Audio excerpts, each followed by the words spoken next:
Hello friends, જય શ્રી કૃષ્ણ. સ્વાગત છે તમારું માય કિચન ગુજરાતીમાં.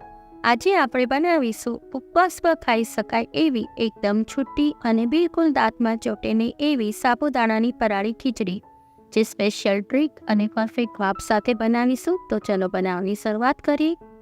સાબુદાણાની ખીચડી બનાવવા માટે આપણે કોઈ પણ એક બાઉલ સેટ કરી લેવાનું છે. એક બાઉલ આપણે સાબુદાણા લઈશું. સાબુદાણા આ ટાઈપના આપણે મોટા લેવાના છે. હવે બધા સાબુદાણાને આપણે એક બાઉલમાં લઈ લેશું. હવે આપણે એને 2 થી 3 વાર વોશ કરી લઈશું. આ ટાઈમે તમે વોશ બરાબર કરજો. જો તેમાં સ્ટાર્ચ પડી જશે તો ખીચડી ચીકણી બનશે. સ્ટાર્ચ રિમૂવ કરશો એટલે ખીચડી સરસ છૂટી બનશે. હવે જો સાબુદાણા સરસ ધોવાઈ ગયા છે, હવે આપણે એ જ બાઉલથી અડધો બાઉલ પાણી લઈશું અને પાણીને સાબુદાણામાં ઉમેરી દઈશું. આ અડધા બાઉલથી આપણે સાબુદાણા પલાળવાના છે. આ માપને તમે ફોલો કરજો. 1 બાઉલ સાબુદાણા અને અડધો વાટકો પાણી, આ માપ આપણે ફોલો કરવાનું છે. જો પછી આ રીતે મેં દેખાડ્યું છે એ રીતે તમારે પલાળી દેવાના છે. હવે એને આપણે 5 થી 6 કલાક માટે પલાળવા રાખી દઈશું. હવે 5 કલાક થઈ ગઈ છે. હવે આપણે જોઈ લઈએ સાબુદાણા આપણા બરાબર પલળી ગયા છે કે નહીં. સાબુદાણા સરસ પલળી ગયા છે. હવે આ ટાઈમે જે રીતે હું દેખાડું છું એ રીતે તમારે હાથેથી એકદમ સાબુદાણાને છૂટા કરી લેવાના છે.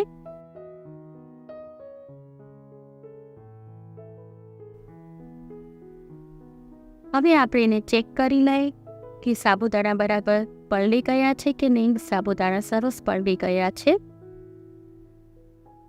હવે આપણે અડધો બાઉલ સિંગદાણા લઈશું. સિંગદાણાને આપણે શેકવાના છે. આ સિંગદાણાને આપણે લો ફ્લેમ પર શેકીશું અને એકદમ ધીમા ગેસે શેકવાના છે એને.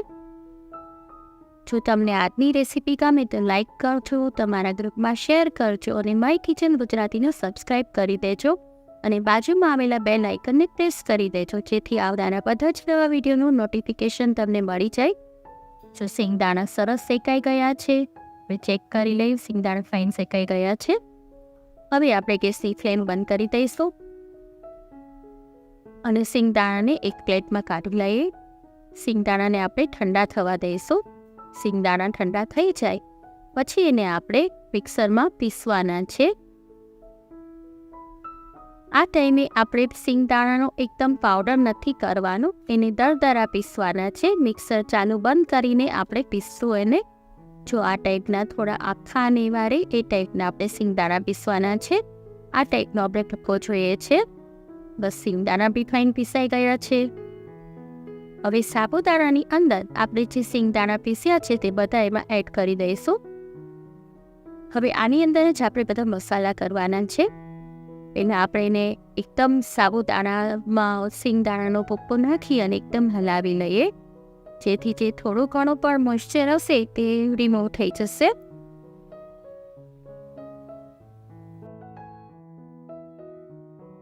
હવે આપણે એની અંદર મસાલા ઉમેરીશું. 3 ચમચી મિશ્રી પાવડર લઈશું.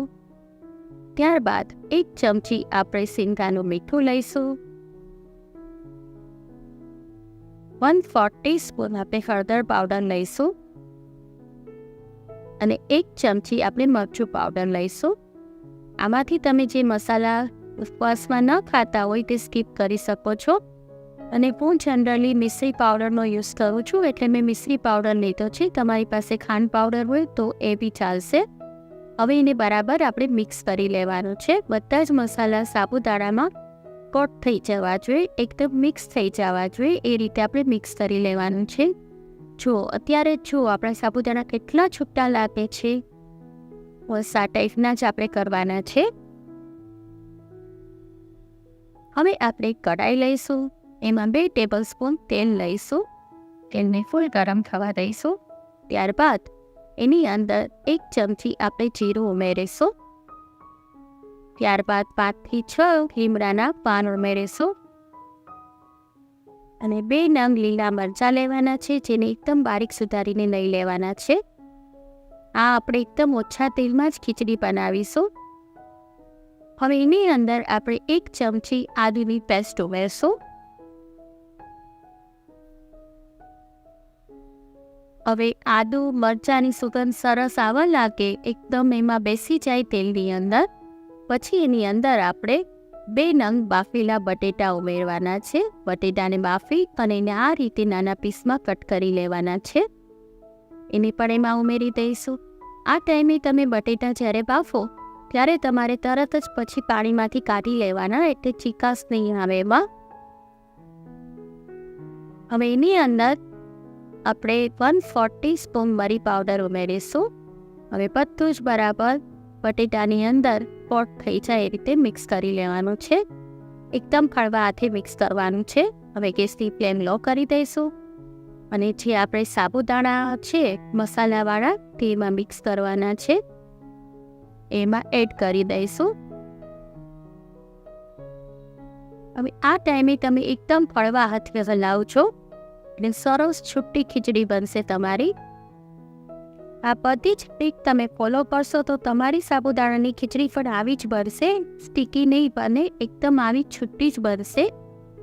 અને બીજી તમારે ફરાળી રેસીપી જોઈતી હોય તો કમેન્ટ બોક્સમાં મેં તેની લિંક આપેલી છે. હવે એની અંદર આપણે લીલા ધાણા ઉમેરીશું.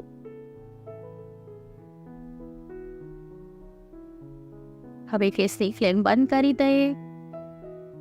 હવે થોડા દાડમના દાણા ઉમેરી દઈએ. પછી હાફ લીંબુનો રસ ઉમેરી દઈએ. થઈ ગઈ આપણી સાબુદાણાની ખીચડી તૈયાર છે ને, એકદમ ઇઝી, એટલી મસ્ત બની છે ને, જોતાં જ ખાવાનું મન થઈ જાય એવી બની છે. ચોક્કસ બનાવજો અને મને કમેન્ટ કરીને કહેજો કે આજની રેસીપી તમને કેવી લાગે. જો હું તમને દેખાડી દઉં કેટલી છૂટી બની છે. આ રીતે એકદમ હળવા હાથે લાવવાની છે આપણે. જો કેટલી છૂટી બની છે, એક એક દાણો છૂટો છૂટો પડે છે ને, આવી જ છૂટી બનશે, બિલકુલ સ્ટીકી નહીં થાય. થઈ ગઈ આપણી સાબુદાણાની ખીચડી તૈયાર. જો તમને મારી રેસીપી ગમતી હોય તો સબસ્ક્રાઈબ કરવાનું ના ભૂલશો. ફરી મળીશું એક નવી જ રેસીપી સાથે. Till then bye bye.